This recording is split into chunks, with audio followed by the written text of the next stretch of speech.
joining me today for this workout focusing on your posterior chain, which is the back line of your body. So you can think back of the shoulders, your glutes, your hamstrings, the back of your leg, everything that basically takes into account the back of your body.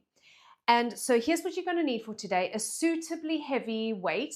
One weight is fine unless you want to hold two weights for your goblet squat. But if you just have one heavy weight that is challenging enough for you, that's what you need to choose. You're going to need a pen very briefly, and then you can see I've put on my floor two small objects. I happen to have little balls, so they can be anything, nothing that's going to hurt if you by mistake kick it with your foot, because you're going to see what we're going to do in a second as your sort of warm up for your vestibular system, but also is brilliant for your posterior chain.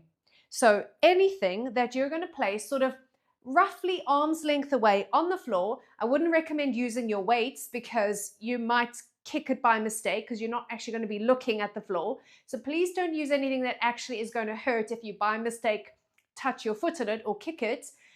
So anything light, it could even be paper, it does not matter, but please place something on the floor that is roughly your width of your arm's length, roughly, okay?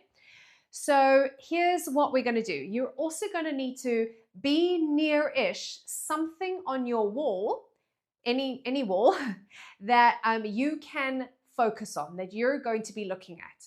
So here's what we're going to do first before we do our infinity walk, which is really a figure of 8. And I'm going to show you in a second, but the first thing I'd like you to do as like your test or your assessment to see if your infinity walk is helpful is a standing back bend. So you're going to have your feet parallel, soft knees, and you're going to start to lift your chest up and see how far your back bend takes you. And come up. And you're going to do it one more time just so you can really take a mental note. Where are you getting stuck? Are you using too much of your neck? How far do you go? Take that mental note. And then we're going to repeat it in a second. Okay, your knees will definitely be bent, and then you come up.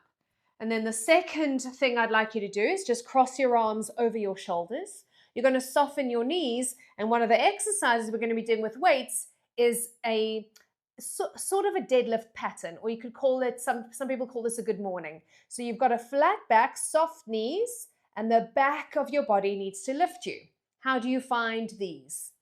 You should feel a little bit of a hamstring stretch, and then the back of your legs, including your glutes and your back muscles need to lift you. Do one more of these. This is your assessment, and you're going to come up.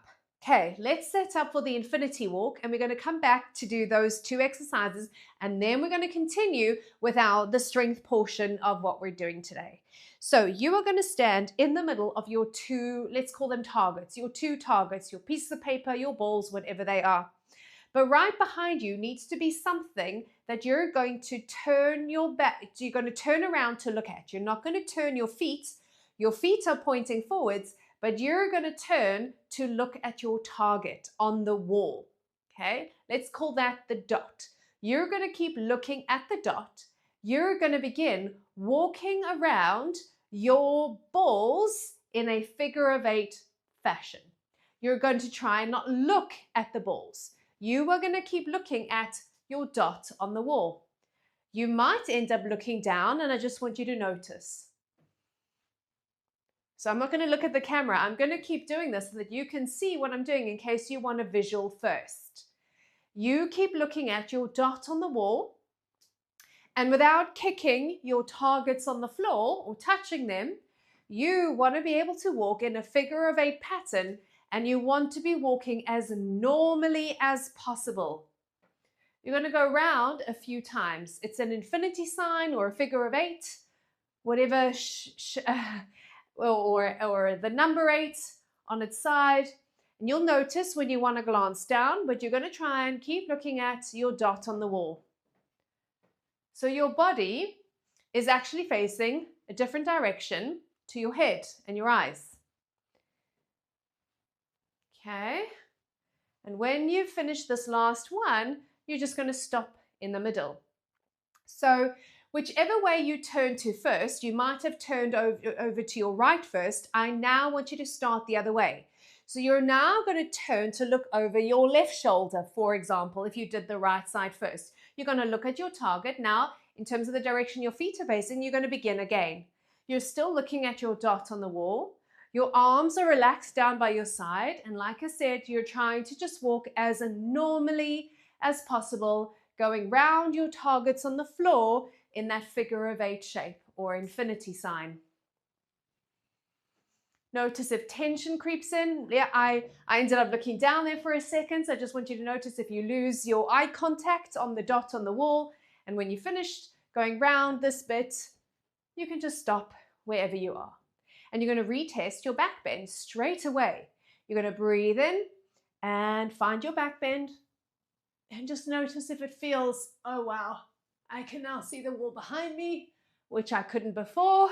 Even though I was slightly inaccurate, sometimes I noticed I was looking down.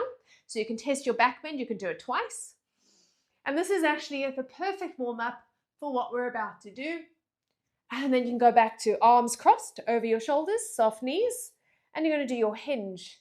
Is it easier to hinge? Can you fold? Oh yeah, you can fold down further. And then you really want to feel like the back of your body is lifting you. Let's just do that one more time, because then we're going to start with our weights. So we add in the real strength element. Back is flat, knees are soft, hamstrings are lengthening, and now the back of your body needs to work to lift you up. Cool. Please move your targets out of the way, because I don't want them to cause any accidents. Okay, so we're ready now to get to work, and I'm looking for 10 repetitions of everything. So you can have your one heavy weight, or you can hold 2 for 10 goblet squats. So all these exercises are brilliant strengthening exercises for the back line of your body. Think upright posture, think strong around your back, your glutes and your hamstrings. Slightly turned out feet. Can you please count 10 squats? Let's go. Nice deep squats and drive through your heels to come up. Inhale down, exhale up. Make sure your weight is suitably heavy for you. Very cool. And I might not do 10 exactly, because obviously I'm talking at the same time, but just make sure you are counting 10 and you're looking for your knees to go over your toes, and this coordinated bone rhythm of ankles, knees, and hips all flexing at the same time. Make sure that you're pushing off from your heels to get up and you feel your quads. You want your chest to stay lifted and your weight to stay on or near your chest. Cool. And from here, well done. Have a rest if you need to. You're going to go to a wall, and you are going to we're going to do a single leg deadlift. The wall is going to be helpful, hopefully, for your balance. So you're going to have your right leg away from the wall and your left foot up against the wall. Now, if you feel a little unsteady, make sure you have something over here on your side, a chair or whatever, to just hold on to in case you need it, okay? So when you're ready, this weight is in your right hand, and you're going to fold at the hips. You've got that bent knee, and then you're going to drive through your heel to come up. Your foot against the wall is pushing into the wall. You've got that flat back motion. And the back of your body and the back of your right leg needs to lift you back up. Inhale down, exhale up. Your head comes with you. Think tailbone to the wall behind you. You're counting 10. And then we're going to switch sides and come up. Tailbone to the wall behind you. Remember, if you need a chair or something near you to hold on to help keep your balance, then please do have something nearby. Well done. And up. Really drive through the back of your leg and push your heel into the ground. When you've done 10, aim to switch sides straight away. So switch hands with your weight. You could obviously do this without a weight. You want to put your foot up on the wall, and your foot is roughly in line with your bent knee. You're going to soften your left leg if that's the leg you're now using, and you're hinging at the hips, and you're pushing your tailbone to the wall behind you, and you're pulling yourself up from the back line of your body. Inhale down. You're trying to get the weight near your ankle. So go down, keep the weight near your leg. And you can see how you're trying to get your hips back, away from you. Hips back, nice flat spine, and your standing leg is the working leg. You're doing 10. And up. And whenever you're done 10, have a little rest. And you can pop your weight down if you need to. Okay. 10 of everything, all right? Mini rest. So you're now going to be holding your weight across your chest like this. You might hold it like this. You might hold it like this, okay? So when you're ready, let's pick it up. And you're going to hold it in a comfortable way. However you want to do it, you can fold your arms, you can just sort of hook the weight in your elbows, and you're keeping that weight on your chest. So now we do what we did kind of in the beginning. You've got parallel feet, soften your knees, you've got 10 of these. You're going to fold yourself in half, and the back line of your body lifts you. Think hips back to the wall behind you, flat back, and hopefully that weight is heavy enough to give you that feeling of work in the back of your body. You draw your belly up, you keep your spine nice and flat, and you make sure that weight is really secure, because you don't want to drop that on your feet, right? You should feel your weight going back into your heels. You might even lift your toes up to make sure that your weight is going back. And you want to keep that spine nice and long, with your head on top of your spine. When you've done 10, you're going to come down to the floor and grab a mat if you need one, okay? You won't need your weight after this. Lovely. Okay, so pop your weight down, lie down on your mat. We've got 10 glute bridges. Then we've got 10 hamstring bridges, and then we've got 10 single leg bridges. You want to get your heels right underneath your knees. Let's go for parallel feet. Arms down by your side for now, and you're going to just lift straight up and straight down. Count 10. Hips straight up, and then fold at your hips. It's that hinge action again to come straight down. Really drive through your heels, and you should feel, and if you're not sure, give yourself a little poke. You should feel that activation, glutes and a little bit of your hamstrings up and down. Let's make sure we're not using the arms too much, so you can lift your arms up and keep them there. Push into your heels. Make sure all of your toes are down, especially the big toe knuckles. So that's the ball of your foot on the big toe side.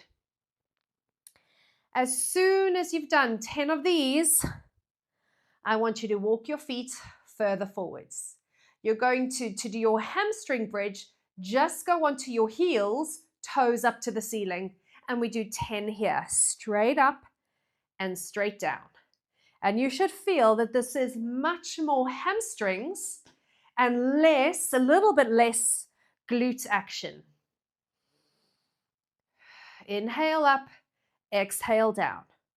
And if this is not challenging enough for you, you need to walk your feet further away if you can. 10 of these.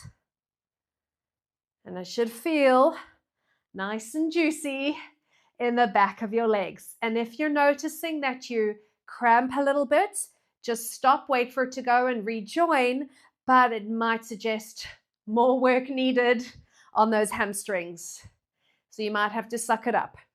Okay, take a second. Now, if you can, you keep your feet where they are for your single legs. So you're on your heels and one leg lifts. You choose the one you're starting on. You might not get that much height with your foot further away, but that doesn't matter. Try not to use your arms too much. And you want a 10 on each leg. Inhale up, exhale down. You want to feel as balanced as possible. Now I'm definitely using my arms. So if you are as well, get rid of them. Lift them up to the ceiling. More hamstring. Oh my goodness. And when you switch sides, you might notice the stronger one. Up and down. Try and keep your pelvis level. So on the side that's lifted, you might need to sort of pick that hip up just a little bit to keep your your pelvis as level as possible. Okay, when you've done 10, you just need to switch sides. Try and put your heel where it was, and off you go. Oh, hello, easier side. Up and down. You may very well have that easier side as well. Inhale up, exhale down. If you need to breathe the other way, that's fine. Just don't hold your breath. Okay. Should be feeling really juicy. This should not be easy. And whenever you've done your 10, just take a second, hug your knees into your chest, stretch the back of your legs for a second if you need to. Okay. So we're going to come up, and you're going to go onto your tummy. This is where you're going to grab your pen in a second. So make sure you've got one. You're going to lie on your tummy, and we're going to go for 5, only 5. We're going to stop, and we're going to do something with the pen. It's an eye exercise called divergence, and then you're going to come back and finish and see if it feels a little easier. So whenever you're ready, you're going to lift arms and legs up and down. You're going to do 5 of them. You're going to breathe in to come up and breathe out to come down. You're trying to lift your legs the same height as your arms and chest. And whenever you've done 5, you're just going to sit up for me. And you can sit however you like, stand if you need to, but be up tall. You're going to take your pen. I need you to be accurate with this. And you're going to place your pen literally on the tip of your nose and close your eyes. As soon as you open your eyes, I want you to look at the pen, even if it's a little blurry and you're cross-eyed, and track the pen moving away from you, arm's length away. Close your eyes and put the pen straight back onto the tip of your nose.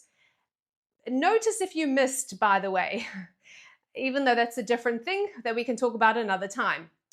Open your eyes, look at the pen, and track it as the pen moves away.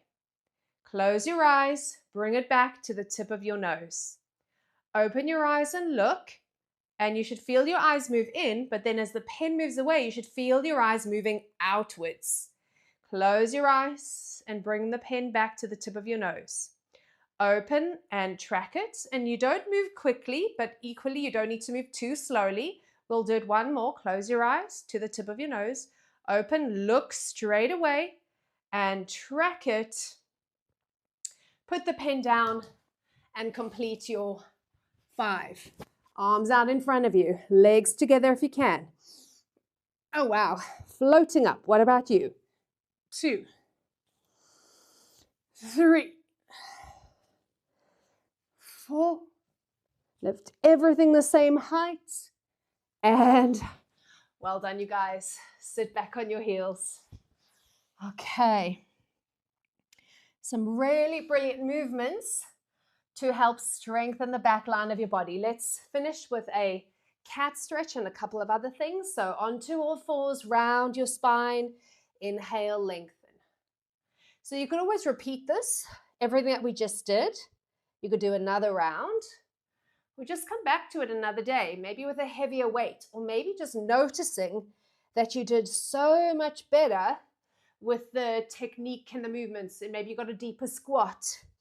Maybe your hamstrings feel a bit like they can lengthen more in the single leg deadlift that we did. Cat, stretch it out here. Let's come into a high kneeling position, sorry, a half kneeling position, I should say, and I'm going to take my left leg forwards. And you're going to come forwards so you feel a hip stretch. You're going to go back so you get a hamstring stretch. You're going to rock forwards, lift your chest, opening out the hip, and you're going to go back and stretch the back of your leg. Try and flex your foot. And I'm going to change this in a second. We're going to go into some hip circles. You're going to move your foot a little further outward, so you're more at a 45-degree angle, and place your hands on your hip bones. Keep your back foot flat. Now, it's your hips that go in a circular motion. You've got to go forwards, you've got to go left, you've got to go back, you've got to go right, and press forward so you get that hip stretch again. Focus on your hips, making the circular motion. And yes, your torso follows you a little bit, but we don't want any unwanted movement. So try and be very clear about moving around your hip joints. Go the other way, to the right, back, to the left, press your hips forwards. So this is our nice little cool down, but it's also a motor control drill for your hips. Let's switch legs. So we're going to start with your leg out in front of you, and we go forward so you feel if you've gone right leg forwards, your left hip is stretching. Then you push yourself back, aim to straighten the leg, long spine, foot lifts off the floor. Foot comes down, hip presses forwards. Little bit of mobility here. Finding the length in your hamstring. Use the floor if you need to. One more time. And back. You're going to come up and move your foot and your leg to a bit more of an angle, a sort of a wider stance. Hands on your hips, and I'll start going to my left. Hip circles, to the back, to the right, hips press forwards. You should feel a little stretch again in the left hip if you've got the same leg forward as me. Hip presses forwards. I've got my right leg forwards. And then you're going to reverse. Notice if you're having trouble doing these hip circles and being accurate and precise with them. And then again, this is then something worth coming back to practice for some hip mobility. And you need good hip mobility for your squats and for your hinge work, which we did today. Cool. And then you're going to stand up, feet together, legs stay straight. Take a breath in. Exhale, roll down, and try not to sway. You want to keep everything nice and tight in your midline, the center of your body. Can you feel your weight shifting of your feet? That's ideally not what we want. And roll back up. And lengthen up. Let's do two more. Breath in. Exhale, roll down. Keep the back of your legs nice and straight. You want to feel like you're just lengthening those hamstrings because we use them. And tailbone down. And lengthen up. One more time when you're ready. Roll down. Nice straight legs if you can. Arms just relaxed. Shoulders relaxed. Nod your head yes and shake your head no. And then come up when you're ready. Well done. I hope you enjoyed that. Do come back and revisit the session when you can. See you soon.